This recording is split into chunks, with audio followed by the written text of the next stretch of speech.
అనుమానం ఉండి తర్వాత కొన్నాళ్ళ తర్వాత బయటపడి ఇక పూజలు కాడే వచ్చేది. పూజలు చేయమంటారు, నేను చేయను. ఈ పొన్నూరులో ఉన్నన్నంగాలు కూడా కొలుపులు కాడికి తీసుకెళ్ళేవాడు, వెళ్ళేదాన్ని. ఆ కొలుపులు కొలిసేవాళ్ళు. మా ఇంటి పేర ఒక దేవత ఉండేది. ఆ చివరికి ఆలూరు రోడ్డు చివరికి వెళ్ళి అక్కడ చేసి వచ్చినాక మా పెద్దమ్మాయికి బాగోల. అప్పుడు పొన్నూరులో ఉన్నప్పుడు బాగోపోతే అమ్మాయి భయపడిపోతుంది. చెట్లో నుంచి నాకు వచ్చేస్తుంది ఆ చెట్లో నుంచి అని భయపడిపోతుంది. అలా వేసుకొని వచ్చినప్పుడు కూడా ఇక చేస్తూ ఉన్నప్పుడు నా ప్రార్థన ఎక్కడ ఉంటుంది? బాత్రూంలో అయితే ఏమనరు. అట్లా బాత్రూంలో ప్రార్థన చేసుకుంటూ ఉండేదాన్ని. వచ్చిరాని మాటలు, నాకేం తెలియదు, వాక్యం గురించి తెలియదు, ఏం తెలియదు. అట్లా ఏసయ్యా అట్లా అడుక్కుంటానే ఉండేదాన్ని, ప్రార్థన చేసుకుంటూ ఉండేదాన్ని. అట్లా ఉంటుండగా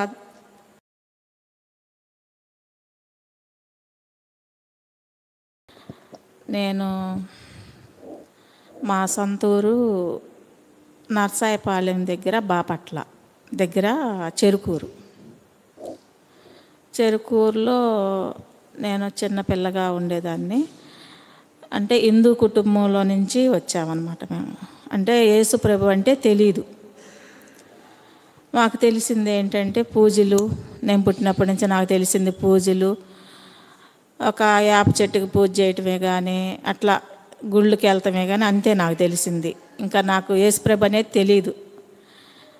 అయితే ఏం చేసింది మా తల్లి, మా అక్కయ్యకి చెబుతుంది, మా పిన్నికి చెబుతుంది, యేసుప్రభు అంటమ్మా ఆయన దేవుడు అంట అని వాళ్ళకి చెబుతున్నప్పుడు నేను ఎన్నేళ్ళు, నాకు 7 ఏళ్ళు ఉంటాయేమో, అప్పుడు చెవిలో పడింది. కానీ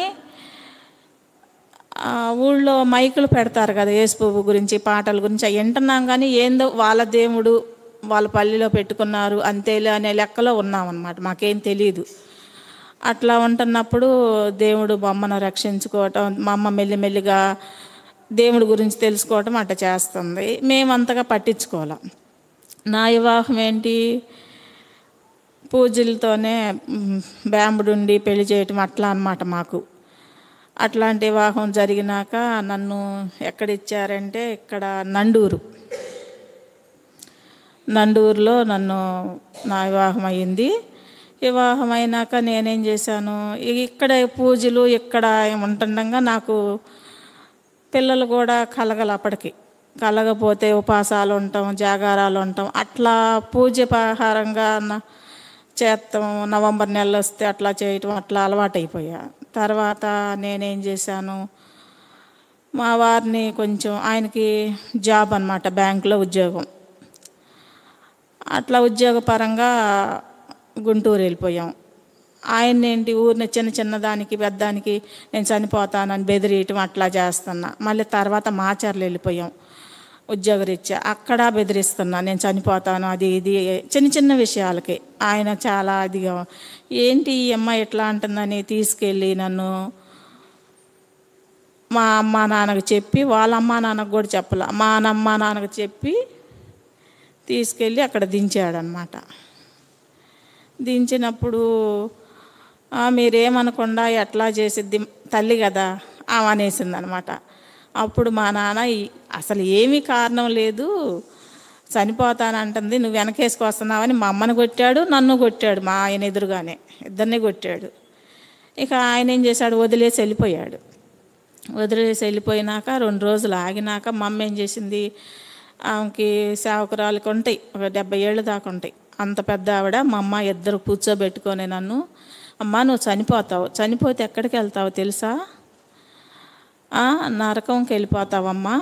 అట్ట బలంతా మరణం తెచ్చుకొని చనిపోయావనుకో నువ్వు నరకంలోకి వెళ్ళిపోతావు అంటే, అదేంటి మరి చనిపోతే నరకానికి వెళ్తానా అని అంటే, అవునమ్మా నరకానికి వెళ్ళిపోతారు, అసలు నీకు తెలుసా దేవుడు అంటే ఎవరో అని మా అమ్మ చెబితే, మన దేవుళ్ళు ఉన్నారు కదా వీళ్ళందరూ,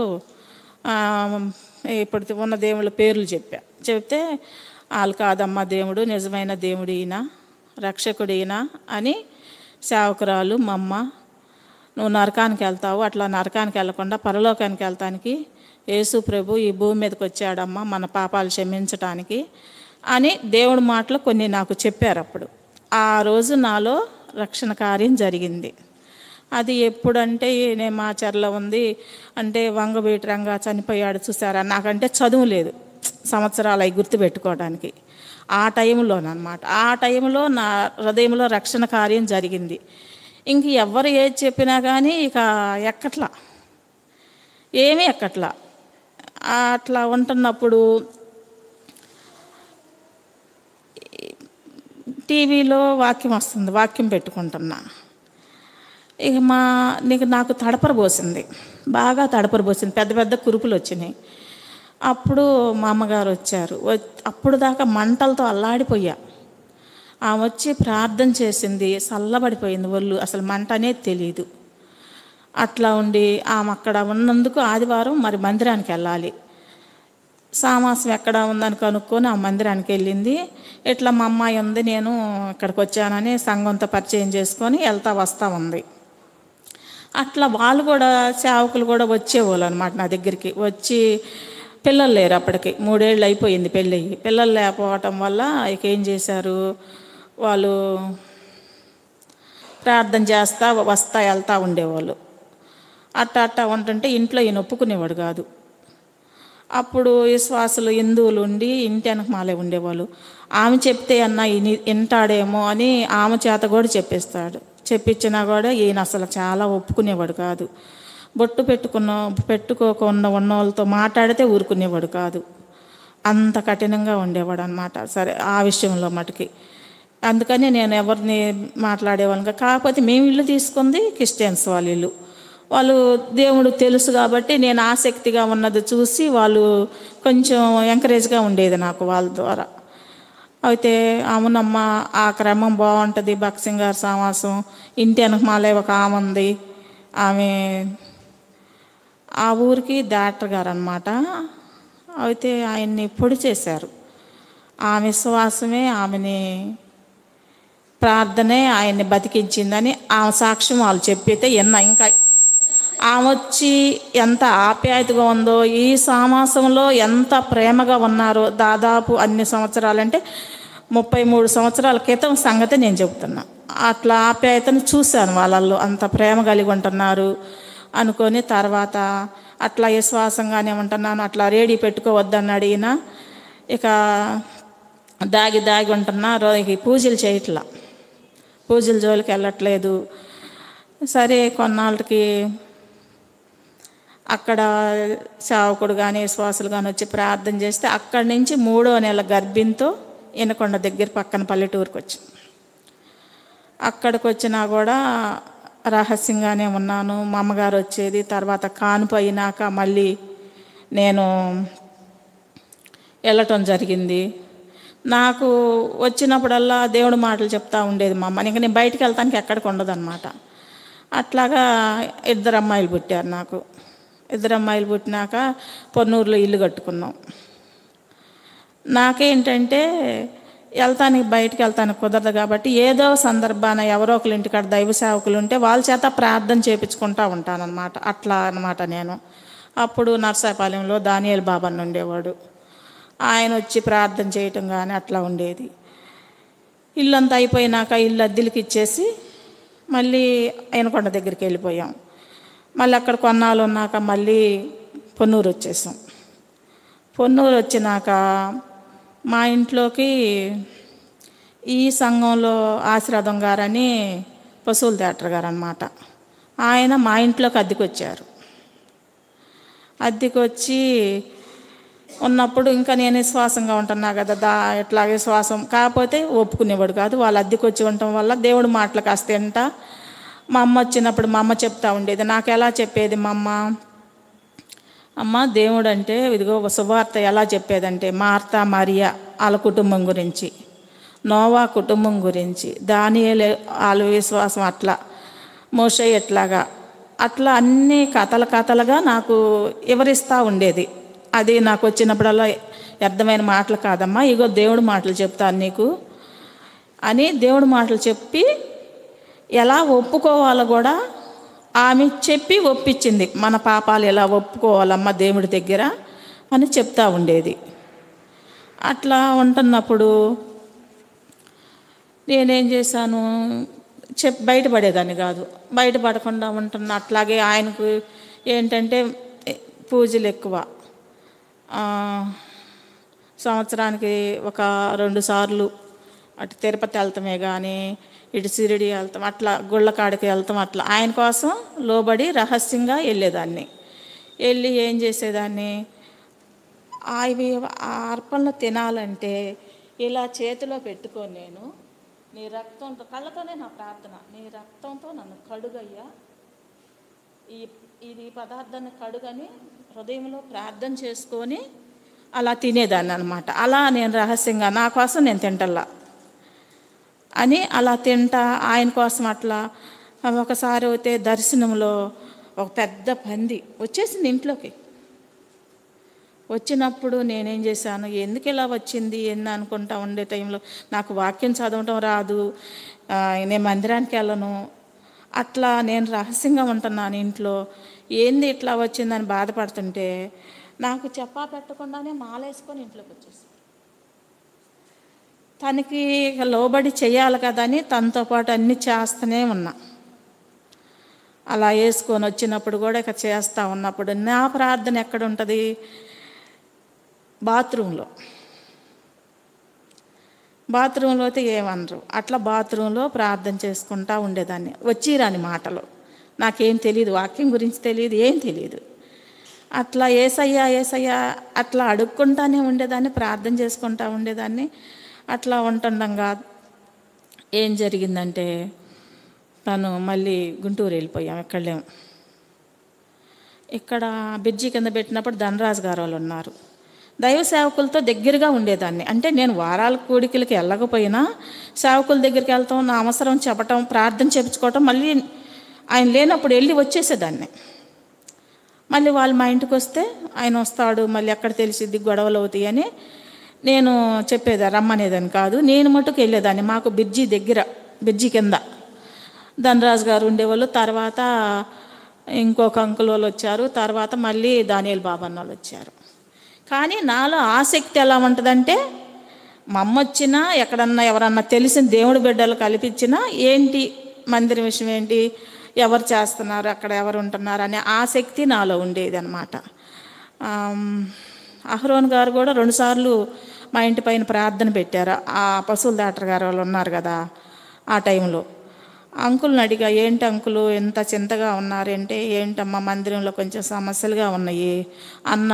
ఒక వారానికి బ్రిడ్జి కింద పెట్టారు. బ్రిడ్జి కింద పెట్టిన టైంలో 2003 5వ తారీఖు మేము 5గురు ఆడపిల్లలమే, ఒక అబ్బాయి మా అమ్మకి. ఆ టైంలో మా 3వ అమ్మాయిని ఉయ్యూరు సేవకు పంపిస్తానికి మా అమ్మ చీరాల చర్చి గారి దగ్గరికి వెళ్ళి ఆయన దగ్గర ప్రార్థన చేయించుకొని వెళ్ళే టైంలో ఆమెకి ట్రైన్ తగిలి, ఆ గాలికి తగిలి ప్లాట్ఫారం మీద పడి చనిపోయింది. ఇక ఆ టైంలో 2003లో మా అమ్మ చనిపోయింది. అయ్యో, నాకు సువార్త చెప్పేవాళ్ళు ఎవరున్నారు ఏంటి అని ఒక చింత కలిగి, బాధ కలిగి ఉంటుంటే, ఆ టైంలో ఇక దేవుడి బిడ్డలకి ఒక్కొక్కరు అట్ట పరిచయం అవుతున్నారు. కొన్నాళ్ళు అట్లా ఉన్నాక మా చెల్లెల్నేమో గుంటూరు, నా తర్వాత అమ్మాయిని గుంటూరు సియోన్లో సేవకు పంపించేసి, ఈ బస్సులు దాట అంకుల్ని అడిగి, ఇట్లా సేవకు వెళ్తుంటేనే కదా యాక్సిడెంట్ అయ్యింది, మరి అంత దూరం వెళ్తుంటే అని ఇక్కడ సియోన్లో పెట్టారు ఆ అమ్మాయిని. నేను కూడా ఇక గుంటూరు ఆ అమ్మాయిని దించినాక మా కాపురం కూడా గుంటూరులోనే పెట్టాం. ఇక్కడ లేమిక గుంటూరులో పెట్టినాక గుంటూరులో ఉంటున్నాగా ధనరాజు గారు భార్య అంది, అమ్మ, నేను అనుకున్న మనసులో, ఏంటి ఎప్పుడు క్షమాపణే అడుగుతున్నాను దేవుణ్ణి, నాకు ఎలా తెలిసిద్ది క్షమించేది, ఇన్ని సంవత్సరాల నుంచి క్షమాపణే అడుగుతున్నానంటే, ఆమె సహజంగా మా సిస్టర్, నేను ఇంకో సిస్టర్ అనమాట, మా తోడుకోళ్ళు, మేమిద్దరమే ఉన్నప్పుడు అమ్మ ఆ క్షమాపణ అడుగుతుంటే, నీ పాపాలు క్షమించబడ్డాయిలేమ్మా, దేవుడు క్షమించాడులే అంది. ఇక అక్కడి నుంచి ఆ మాట అడగకుండా మామూలు ప్రార్థనలో ఉంటున్నా. ఆ గుంటూరులో కూడా ఇల్లు తీసుకున్నాక వెనకమాల ఎవరంటే ప్రార్థన వాళ్ళు ఉన్నారు. వాళ్ళ దగ్గరికి వెళ్ళి ఈయన వెళ్ళిపోతారుగా, బ్యాంక్కి వెళ్ళిపోతారుగా, వెళ్ళి బైబిల్ తెచ్చుకునేదాన్ని. వచ్చి రాని అక్షరాలతోనే చదువుకుంటూ ఉండేదాన్ని. వాళ్ళు ఇట్లా ఇట్లా చదువుకోవాలనేవాళ్ళు. వాళ్ళ ఇంటికి వేరే సేవకులు వస్తుంటే నాకేంటి ప్రార్థన ఇంపార్టెంట్. ఎప్పటికైనా నాకు విడుదల వచ్చినప్పుడు నేను పలానా సమాసంలోకి వెళ్తా, భక్సింగారు సమాసంలోకే వెళ్తా నేను అనే ఒక నాలో పట్టుదల ఉండేదన్నమాట. అట్లాంటప్పుడు ఇక అట్లా 2 సంవత్సరాల తర్వాత నేను మళ్ళీ పొన్నూరు వచ్చేసా. మళ్ళీ పొన్నూరు వచ్చినాక ఎట్టాగే రహస్యంగానే ఉంటున్నా. రహస్యంగా ఉండి ఇట్లా దైవ సేవకులను కలుసుకుంటా ఇట్లా ఉంటున్న టైంలో మళ్ళీ 1 సంవత్సరం ఉన్నాక మళ్ళీ గుంటూరు వెళ్ళిపోయాం. గుంటూరు వెళ్ళిపోయినాక ఇట్టాగే దేవుడి పిల్లలు ఎక్కడుంటే వాళ్ళతో దేవుడి మాటలు ఇంట వాళ్ళమ్మటి ఆ మందిరానికి వెళ్తాం. మళ్ళీ టయానికి ఇంటికి వచ్చి పడతాం. మేఘాల మీద వచ్చి పడేదాన్ని ఇంటికి, తెలిస్తే ఊరుకోరు అని అట్లా ఉండేదాన్ని అనమాట. అట్లా ఉంటున్నప్పుడు ఇక కొరటిపాడులో ఆశీర్వాదం అన్న వాళ్ళు ఉన్నారు, సంఘం ఉందని తెలిసింది. అక్కడ ఒక ఆమె బైబిల్ పట్టుకొని వెళ్తుంది అపార్ట్మెంట్లో నుంచి. ఆమె బైబిల్ పట్టుకొని వెళ్తుంది కదా, ఆమెను అడుగుదామంటే ఆమంది, ఇక్కడేనమ్మా ఆ సామాసం గల్లోళ్ళు ఉన్నారు ఇక్కడ, ఆమెకి నీకు పరిచయం చేస్తానని చెబితే ఆమె దగ్గరికి వెళ్తే ఆమె ఏం చేసింది, అన్న దగ్గరికి తీసుకెళ్ళింది. అక్కడ కూడా రహస్యంగానే వెళ్తా వస్తున్నానన్నమాట. సంఘంతో కొంచెం ఇదిగా ఉంటున్నాను, వెళ్తున్నాను. అందరూ నేనేంటి ఎప్పుడైతే తెలుసుకున్నాను అప్పటి నుంచి రూపాయి దాచుకుంటూ దైవ సేవకులు ఎక్కడ ఎవరు కనపడ్డా వాళ్ళకిచ్చి నేను ప్రార్థన చేయించుకునేదాన్ని. మా అమ్మ ఎంత ఇచ్చేదో తెలియదు, ఆమె చూస్తున్నా కదా, అట్లాగే ఎవరు వచ్చినా అట్లా ఇచ్చేదాన్ని. ఎక్కడ సేవకులు ఉన్నా దాచిపెట్టేదాన్ని, అవి రహస్యంగా దాచిపెట్టి కనపడకుండా ఇచ్చేదాన్ని. అక్కడ నాకు సరుకులు కానీ అన్నిటికని వాడుకోమని డబ్బులు ఇస్తే వాటిలో దశంభాగం తీసేదాన్ని. ఈ డబ్బులు మరి ఎట్లా మందిరానికి నేను వెళ్ళను, ఏం చేయాలని మళ్ళీ అక్కడ సేవకులను అడిగితే, మరి అమ్మ మేము అయితే తాళం వేసి ఉంటుంది, ఆదివారం కానుకల్లో కలిసిపోతాయి నీ కానుకలు కూడా, మరి తప్పదు కదా అని అక్కడ కానుకల పెట్టెలో వచ్చి ఇచ్చి వెళ్ళిపోయేదాన్ని. కానుకల పెట్టెలో సమర్పించుకొని వెళ్ళిపోయేదాన్ని. తర్వాత ఇక అట్లా ఉండంగా బయటపడింది, ఈయనకి తెలిసింది. అట్లా ఆత్మలకు సువార్త చెప్పేదాన్ని. నండూరులో చిన్నమ్మ ఉంది, కొన్నాళ్ళు వినపట్టదు, ఆమె ఇక్కడికి వచ్చింది. ఆమెను బలపరిచి దేవుడి గురించి చెప్పి ఆమెకు అక్కడే బాప్తిస్మం ఇప్పిస్తే ఆయనకు అనుమానం వచ్చింది. ఇక్కడ వాళ్ళు ఎట్లా తెలుసు ఈమె ఇక్కడ బాప్తిస్మం తీసుకుంటుందని ఆయనకు అనుమానం వచ్చి ఆమెతో మాట్లాడేవాడు కాదు, నేను వెనకమాల ఉన్నానని ఒక అనుమానం ఉంది. అనుమానం ఉండి తర్వాత కొన్నాళ్ళ తర్వాత బయటపడి పూజలు కాడే వచ్చేది, పూజలు చేయమంటారు, నేను చేయను. ఈ పొన్నూరులో ఉన్నంగాలు కూడా కొలుపులు కాడికి తీసుకెళ్ళేవాడు, వెళ్ళేదాన్ని. ఆ కొలుపులు కొలిసేవాళ్ళు. మా ఇంటి పేట ఒక దేవత ఉండేది. ఆ చివరికి ఆలూరు రోడ్డు చివరికి వెళ్ళి అక్కడ చేసి వచ్చినాక మా పెద్దమ్మాయికి బాగోలా. అప్పుడు పొన్నూరులో ఉన్నప్పుడు బాగోపోతే అమ్మాయి భయపడిపోతుంది, చెట్లో నుంచి నాకు వచ్చేస్తుంది ఆ చెట్లో నుంచి అని భయపడిపోతుంది. అప్పుడు ఇక్కడ నూకరాజు గారని మాకు పాలు పోసేవాళ్ళు. ఇప్పుడు అతను వాళ్ళ అబ్బాయి కూడా మందిరానికి వస్తాడు. ఆయన వస్తే, అన్న మరి ఇట్లాగా అమ్మాయి పడిపోతుంది, మీ మందిరం కాడ ప్రార్థన చేయండి, ఈ అమ్మాయిని జ్ఞాపకం చేసుకోండి అని అంటే ఆయన ఏం చేశాడు, అక్కడే ప్రార్థన చేసేసాడు. అన్న అక్కడే ప్రార్థన చేస్తే ఆ శక్తి ఆయన మీదకి వెళ్ళిపోయింది. ఆ శక్తి ఆయన మీదకి వెళ్ళిన తర్వాత వచ్చి చెప్పాడు ఎట్లాగుందమ్మా అని. అట్లా ప్రతి విషయంలో దేవుడు కాపాడుకుంటూ వస్తున్నాడు. ఇక గుంటూరులో ఉన్నానని చెప్పాను కదా, గుంటూరులో ఉన్నాక బయటపడి నేను చెయ్యను, ఇన్నాళ్ళ నుంచి చేయట్లేదు, నేను చెయ్యను అని అంటుంటే మళ్ళీ ఎట్టొకటి చెప్పుకునే వాళ్ళు మళ్ళీ చేస్తూ ఉండేదాన్ని. గట్టిగా 2 సంవత్సరాలు చేయకపోతే నాకు చేయనప్పుడు నా ఇంట్లో నువ్వు వద్దు, వెళ్ళిపో అంటనే ఉన్నాడు. కానీ నేను వెళ్ళట్లా. ఈమె వెళ్ళట్లేదని ఆయన ఆగి వెళ్ళకుండా, ఆఫీస్కి వెళ్ళకుండా ఆగి నన్ను తీసుకెళ్ళి మా తమ్ముడోళ్ళ ఇంట్లో దించొచ్చాడు. మా తమ్ముడోళ్ళ ఇంట్లో దించినప్పుడు నేను ఇక ప్రార్థన ఇంకెక్కడికి వెళ్ళేదానికి లేదు. ప్రార్థన చేసుకుంటూ ఇంట్లో వాక్యం చదువుకుంటా ప్రార్థన చేసుకుంటా ఉన్నా. ఏ వచ్చి రాని అక్షరాలతో చదువుకుంటా ఉన్నా. దేవుడు మాట్లాడుతూనే ఉన్నాడు. యెషయా గ్రంథం ద్వారా 43 ఒకటో అధ్యాయం కాడి నుంచి నాతో మాట్లాడాడు. అసలు కీర్తనలు చదువుకోవాల్సింది నేను యెషయా గ్రంథం ద్వారా చదవాలని ప్రేరేపణ కలిగి చదివా. 43 నేను సృజించిన వాడు నేను నిర్మించిన వాడు నేను. నీవు అగ్నిలో నుంచి దాటినప్పుడు నీవు కాల్చను, నీళ్ళల్లో జలాల మధ్య వెళ్తున్నప్పుడు అవి నిన్ను పారవని అట్లా వచ్చింది వాక్యం. అది మామూలుగా తీసుకున్నాను. తర్వాత మళ్ళీ 5-6 వచనాలలో నేను తూర్పు దిక్కు నుంచి నిన్ను సమకూర్చుతాను అని మాట ఉంది. అందువల్ల నేను మళ్ళీ వెళ్ళిపోతాను ఆయన దగ్గరికి, మళ్ళీ పిల్లలు ఉన్నారు కదా వెళ్ళిపోతాను అనుకుంటే ఈయన ఏం చేస్తున్నాడు, ఎక్కువగా మా తమ్ముడికి ఫోన్ చేసి తీసుకురమ్మంటే వెళ్ళినాక నేను అన్నాను, బయటపడింది ఎటు బయటపడిపోయింది, నేను ఆదివారం మందిరానికి వెళ్తానన్నాను. అసలు ఏదో తీసుకొస్తే మళ్ళీ మందిరానికి వెళ్తానంటున్నావు, అట్లా కుదరదని కేకలేసి అరిచి ఆ ఫోను వైర్లని మెడక చుట్టుకొని అట్లా చేసేవాడు. తర్వాత గట్టిగా అరిసేవాడు. తిట్టడం కొడటం ఉండేది కాదు, గట్టిగా అరిసేవాడు. అరుస్తుంటే ఇక మా తమ్ముడు సేవకులను తీసుకొచ్చి మాట్లాడిచ్చినా కూడా వినేవాడు కాదు. అట్లా గట్టిగా ఉండేవాడు. ఒక్కొక్కసారి అట్లా ఆయనలో ఉన్న అపవాది నన్ను 2 సంవత్సరాలు ఇబ్బంది పెట్టింది. 2 సంవత్సరాల కేకలు, అరుపులు, తన ఇంట్లో నుంచి వెళ్ళిపోవటం, మళ్ళీ దైవ సేవకులను తీసుకొచ్చి మా తమ్ముడు ఎట్లా అని తీసుకొచ్చి మాట్లాడిచ్చి అన్నీ చేశారు. తర్వాత ఇక ఆయన ఏం చేశాడు, తలుపులు వేసుకునేవాడు. నైట్ నిద్ర ఉండేది కాదు, కేకలు వేసేవాడు ఎక్కువ.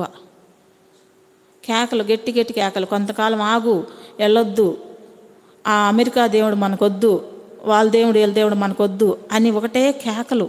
పెళ్ళిళ్ళు అవనాయి. పెళ్ళిళ్ళు అయినాక అప్పుడు నేను కూడా వస్తా, అంతవరకు అట్లా ఆగటం కోసం అట్లా మాట్లాడేవాడు అనమాట.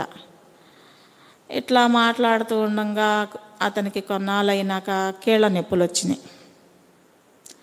కీళ్ళ నొప్పుల ద్వారా అంతలోకి మా చెల్లెలు 14 సంవత్సరాల తర్వాత, అంటే చెల్లెల్నే మా మరిదికి ఇచ్చారనమాట.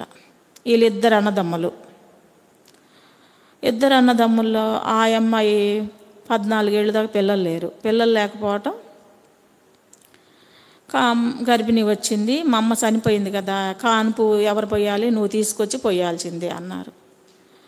సరే ఆ అమ్మాయిని తీసుకొచ్చి ఇంట్లో పెట్టుకున్నా. ఆ అమ్మాయిది బైబిల్ ఉంది ఇంట్లో. ఆ అమ్మాయి బైబిల్ అని చెప్పి ఆయన నొప్పుల కోసం నేనేం చేసేదాన్ని, కొంచెం దేవుళ్ళకి మాటలు చదువుకో అని చూపించటం అట్లా చేస్తున్నాను.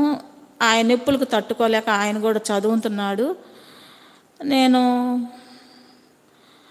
మందిరానికి వెళ్తాను, మీరు ఆదివారం ఇంట్లో ఉంటారు కాబట్టి నేను గురువారం బైబిల్ పట్టణం అంటే నాకు ఇష్టం, బైబిల్ పట్టణంకి వెళ్తాను అంటే అసలు మనస్ఫూర్తిగా అయితే ఇష్టపడలా, ఏదో ఒప్పుకున్నాడు. అట్లా ఒప్పుకొని నన్ను మందిరానికి దించి వచ్చేవాడు.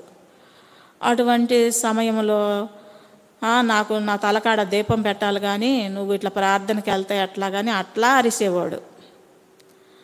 అట్లా ఆ అమ్మాయి ఉన్నంతవరకు అట్లా గడిచిపోయింది. ఆయనకి మగపిల్లలంటే ఇష్టం. అట్టాడితే తమ్ముడికి అబ్బాయి పుట్టాడని ఆ సంతోషంలో ఉన్నాడు. ఆ సంతోషంలో ఉన్నాక ఆయన కీళ్ళ నొప్పులు 3 నెలలకు తగ్గినాయి, మామూలుగా ఉన్నాడు. మందిరానికి వెళ్ళొస్తున్నామంటే ఆదివారం ఒకరోజు మందిర ప్రతిష్టత, మరి వెళ్ళొస్తామని అడిగితే పంపించాడు. ఎందుకంటే అబ్బాయి పుట్టాడన్న సంతోషం. అబ్బాయికి అప్పటికి 3 నెలలు వచ్చినాయి. పంపిస్తే వెళ్ళాను అనమాట. వెళ్ళి ఆ రోజు ఆరాధించి 2012